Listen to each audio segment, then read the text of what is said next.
Bonjour, je m'appelle Tariq, je vous présente mon ami Hugo. On est deux étudiants en économie et politique à l'Université de Montréal. Et cet hiver, après avoir potassé nos livres dans les salles de classe et les bibliothèques, on a eu l'opportunité de participer à un projet plus large.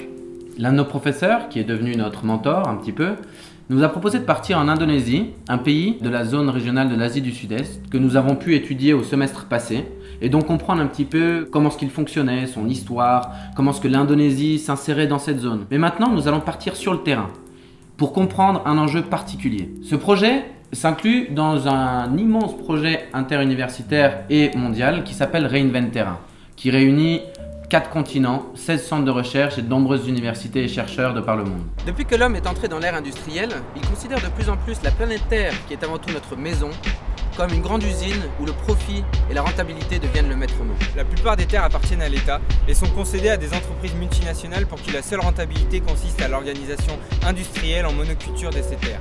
Pour ce faire, ces entreprises recourent d'abord à de la déforestation massive avant d'attaquer de manière quasi militaire l'exploitation de ces terres. Prenons par exemple l'huile de palme. C'est la production agricole qui a le plus de valeur ajoutée aujourd'hui et on comprend bien pourquoi cette huile est la plus consommée dans le monde. L'Indonésie en devient donc le premier producteur mondial. Cependant, cette monoculture a des conséquences dramatiques sur l'environnement et sur la biodiversité. Avec cet accaparement de terre par les industriels, le principal problème devient celui de l'espace pour les petits paysans locaux. Pourtant, avec leur ingéniosité qui les pousse à trouver des solutions, ils continuent à exploiter les terres ainsi que celles de leurs ancêtres pour pouvoir vivre et non plus survivre. Nous allons enquêter sur l'une de ces solutions qui s'appelle l'agroforesterie.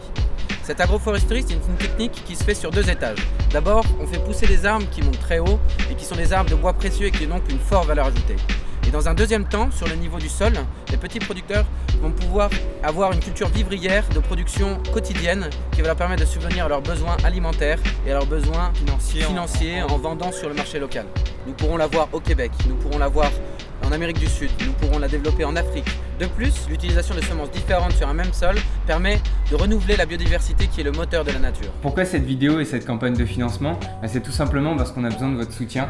Parce que cet été, on va partir donc en Indonésie réaliser ce documentaire et faire cette recherche de terrain. Donc on a besoin de vous pour vous offrir ce voyage et cette expérience de vie. On considère que ce projet, c'est quelque chose de communautaire, où vous allez travailler avec nous.